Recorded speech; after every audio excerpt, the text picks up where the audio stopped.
हाय प्यारे बच्चों, मैं second part the portrait of lady के साथ हाजिर हूँ। आप लोग देखिए। My grandmother always went to school with me. मेरी दादी जी हमेशा मेरे साथ स्कूल जाया करती थी। बिकॉज क्योंकि the school was attached to the temple, क्योंकि स्कूल मंदिर से जुड़ा था।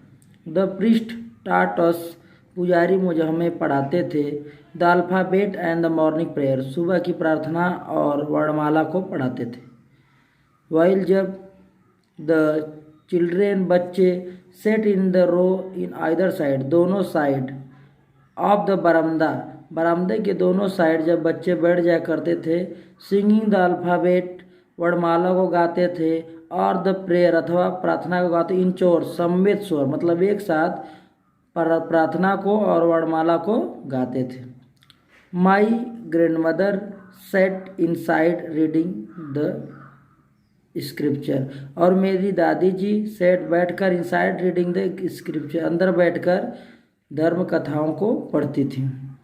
वेन वी हैड बहुत फिनिश, वेन वी हैड बहुत फिनिश, जब हम दोनों कार्य अपना समाप्त कर लेते, अर्थात राइटर के कहने का तात्पर्य है कि जब मेरा पढ़ने कार्य और मेरी दादी जी के पढ़ने कार्य ख़त्म होता, we would walk back to go together, हम दोनों साथ में वापस चल देते, अर्थात घर की तरफ।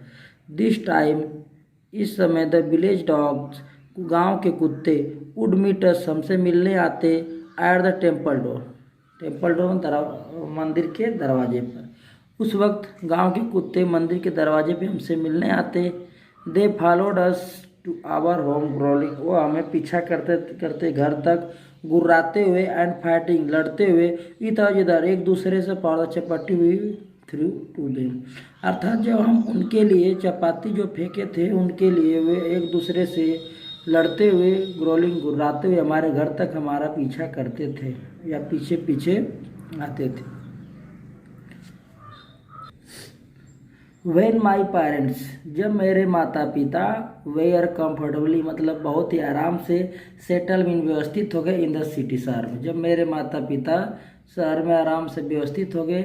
दे सेंट फॉर अस, वह मुझे बुला लिया, हमें बुला लिया, दादी जी को भी और मुझे भी। That was a turning point, यह एक मोड़ था। इन आवर फ्रेंडशिप, जो हमारी दादी जी और हम में मित्रता थी उसमें एक नया मोड़ आया। आल दो, यद्यपि we shared the same room, फिर भी अपने एक ही रूप में रहा। My grandmother no longer came to the school, मेरी दादी जी लंबे समय तक स्कूल नहीं जाती थी विथ मी, मेरे साथ। I use to go to an school in motor bus, क्योंकि मैं एक अंग्रेजी माध्यम के स्कूल में या विद्यालय में बस से जाता था। There were no dogs in the street, वहाँ पे गलियों में कुत्ते नहीं हुआ करते थे। And she took the feeding sparrow, और वो चिड़ियों अर्थात गौरैयों को भोजन देना शुरू कर दी। In the courtyard of our city house, जो हमारा शहर का घर था उसके आंगन में वो चिड़ियों को भोजन देना शुरू कर दी थी। As the year rolled, rolled mean बीतना या गुजरना, जैसे वर्ष बीतते गए, by we saw less of each other, अर्थात हम एक दूसरे को कम देखते थे या कम मिलते थे। फॉर सम टाइम, कुछ समय के लिए, सी कंटिन्यूड टू वेक अप मी, हमें वो लगातार जगाती थी। And get me ready for school, और मुझे स्कूल के लिए तैयार करती थी। वेन आई कम बैक, जब मैं वापस आता था, सी वुड आस्क, मुझसे वो पूछती थी, आस्क मी, मुझसे वो पूछती थी, what the teacher had taught me, अध्यापक ने मुझे क्या पढ़ाया। अर्थात दादी जी जानने का प्रयास करती थी कि आज मैं विद्यालय गया तो टीचर ने क्या पढ़ाया है। I would tell her English, में उनसे बोलता था इंग्लिश, अंग्रेजी वर्ड्स, मतलब अंग्रेजी के शब्दों में उसको। And little thing of western science, और कुछ पश्चिमी विज्ञान के बारे में। एंड लर्निंग, और अधिगम के बारे में या ज्ञान के बारे में। द लॉ ऑफ ग्रेविटी, गुरुत्व के नियम के बारे में। आर्कमेडीज प्रिंसिपल, और आर्कमेडीज के सिद्धांत के बारे में। द वर्ल्ड बिंग राउंड, और पृथ्वी के गोल या संसार के गोल होने के बारे में, ETC एक्सेट्रा, और अन्य बातें। दिस मैड, और हैनेपी, इस तरह से जो बातें मैं बताता था वो इस तरह से वो क्या होती थी, वह बातें उनको अनहैप्पी अप्रसन्न कर देती थी। She could not help me with my lesson, क्योंकि वो मेरे लेसन में अध्याय में मदद नहीं कर पाती थी। She did not believe in things, वह इन वस्तुओं पर विश्वास नहीं करती थी। They thought at the English, उनका विचार था English school and was distressed that was not teaching about God, क्योंकि वो इंग्लिश वाले विद्यालय से दुखी थी, क्योंकि that were was not teaching about God, कि वहाँ ईश्वर के बारे में नहीं पढ़ाया जाता था। एंड द स्क्रिप्चर, और धर्म कथाएं, धर्म गुरु के बारे में और ईश्वर के बारे में नहीं पढ़ाया जाता था। वन डे, एक दिन, आई अनाउंस, मैंने बताया, दैट कि we were being given music lesson, की हमें आज म्यूजिक या संगीत का अध्याय दिया गया था या सिखाया गया। सी वाज वेरी डिस्टर्ब, वो बहुत परेशान हो जाती। To her music had lord association, to her music had lord association, उनके अनुसार संगीत का एसोसिएशन संगत साथ, जिसको आप लोग कहते हैं, अशोभनीय वस्तु से, लेट मीन अशोभनीय वस्तु से है। इट वाज द मोनोपोली, इस पर अधिकार होता था या था होना चाहिए, ऑफ हैरोलेट, जो बेस्याएँ औरतें थीं उनका, एंड बेगर भिखारियों का, अर्थात संगीत पे अधिकार भिखारियों और बेस्याएँ औरतों का होता था। And not mean for gentle folk, यह अच्छे लोगों, इसका मतलब अच्छे लोगों से नहीं है। सी सैड नथिंग बट, वो कुछ भी नहीं कही, लेकिन हर साइलेंस, उनका शांत रहना, मीन डिस्पोल्ड, अर्थात उनका शांत रहना, दुखी रहना। She rarely take it to me after that, इसको पूरा तो एक बार फिर से आप लोग देख लीजिए। She said nothing but her silence mean disapproved, अर्थात वो कुछ भी नहीं कही, लेकिन उनका जो शांत रहने का मूड था वो मुझे सब बता दिया। She rarely talked to me after that, उसके बाद वो मुझसे बहुत कभी कभार बातें करने लगी। When I went to university, जब मैं विश्वविद्यालय में पढ़ने के लिए गया, I was given a room of my own, मुझे मेरे खुद का रूम दिया गया।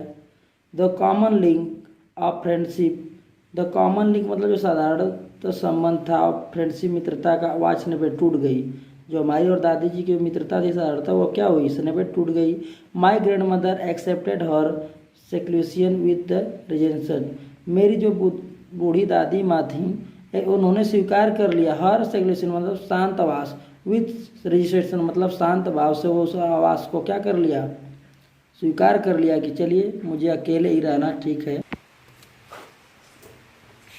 सी रेयरली लेफ्ट, वो कभी नहीं या कभी कभी नहीं, लेफ्ट हर स्पाइनिंग व्हील, वो अपने चरखों को कभी नहीं छोड़ती थी। टू वॉक टू एनीवन, अर्थात किसी से जब वो बातें भी करती थी तो अपने चरखे को नहीं छोड़ती थी। फ्रॉम सनराइज, सूर्य के उगने से, टू सनसेट, सूर्य के डूबने तक। She sat by her wheel spinning, वो अपने चरखे के साथ ही बैठा रहती थी। एंड रेसिटिंग प्रेयर, और प्रार्थना को बोलती रहती थी। ओनली इन द आफ्टरनून, केवल दोपहर के समय। सी रिलैक्सेड, वो आराम करती थी। For a while to feed, जब वह टू फीड टू स्पैरो, अर्थात गौरैयों को जब भोजन देने जाती थी तब वही थोड़ा दोपहर के समय वो आराम करती थी। While she sat in the veranda, जब वो आंगन में बैठती थी। Breaking the bread into the little bits, रोटियों को तोड़कर छोटा छोटा टुकड़ा कर देती थी। 100 ऑफ लिटिल बर्ड्स कलेक्टेड, उसके बाद 100 सैकड़ों चिड़ियाँ इकट्ठा हो जाती थी। Round her creating veritable bedlam of chirruping, अर्थात वो जब सैकड़ों चिड़िया इकट्ठा हो जाती थी तो क्रिएटिंग मीन बनाकर या मचा कर, चेयरपिंग में शोर, बेदालम बैठे उनको पागल कर देती थी। सम के कुछ तो आती थी एंड परचेसेड, बैठ जाती थी ऑन लेगो, कुछ तो उनके पैरों पे बैठ जाती थी। अदर ऑन हर सोल्जर, और दूसरी उनके कंधों पे बैठ जाती थी। Some even sat on her head, कुछ तो उनके सिर पे बैठ जाती थी। सी स्माइल बट नेवर, वो मुस्कुराती थी बट नेवर कभी नहीं। शूट देम, शूट करके कभी उड़ाती नहीं थी। It use to be the happiest half hour of the day for her, अर्थात पूरे दिन में उनके लिए वही आधा घंटा का खुशहाली का समय था या प्रसन्नता का समय था। When I decided to go to go abroad, abroad इन विदेश, फॉर द स्टडी, मैं आगे की पढ़ाई के लिए जब विदेश जाने का निर्णय किया। आई वॉज श्योर, मैं निश्चित था, my grand mother would be, कि मेरी दादी माँ वुड बी अपसेट, कि निराश हो गई हूँ। I would be away for 5 years, मुझे उनसे 5 वर्ष दूर रहना था। एंड एट हर एज, और उनकी उम्र के बारे में, वन कुड, कोई भी नहीं कह सकता, नेवर टेल, कभी नहीं बता सकता था। बट माई ग्रैंड मदर, लेकिन मेरी दादी माँ, कुड, उनको विश्वास था, she was not even sentimental, वह भावुकता नहीं होती हैं। She come to leave me, मुझे वो छोड़ने के लिए आती हैं, एट द रेलवे स्टेशन, अर्थात रेलवे स्टेशन तक वह मुझे छोड़ने के लिए आती हैं। बट डिड नॉट टॉक और शो एनी इमोशन, वो मुझसे बातें भी नहीं करती हैं, ना कोई भाव दिखाती हैं। हर लिप्स मूवेड इन प्रेयर, उनके होठ प्रार्थना में हिल रहे थे। Her mind was lost in prayer, उनका जो मस्तिष्क था प्रार्थना में खोया हुआ था। हर फिंगर, उनकी उंगलियां, were busy telling the beads of her rosary, अर्थात प्रार्थना का जो माला था उनको कहने में या प्रार्थना करने में व्यस्त हैं।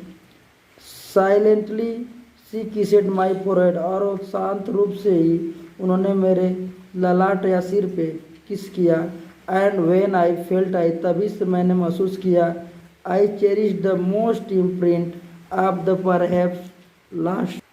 एंड वेन आई लेफ्ट, जब मैं उनसे विदा हुआ, आई चेरिश, संभाल कर रखा, द मोस्ट इम्प्रिंट, अर्थात जो गीली छाप, जो उनसे मैं मिला अंतिम विदाई में, जो प्रेम भाव था। एज पर शायद the last sign of the physically contact between, मैं सोच रहा था कि हमारे और उनके बीच जो शारीरिक मिलन था प्रेम का, दादी और पोते का, वह निशानी ऐसी थी जो शायद आखिरी हो, इसलिए मैं उस गीली छाप को अपने सीने में बसा कर रख कर चल दिया।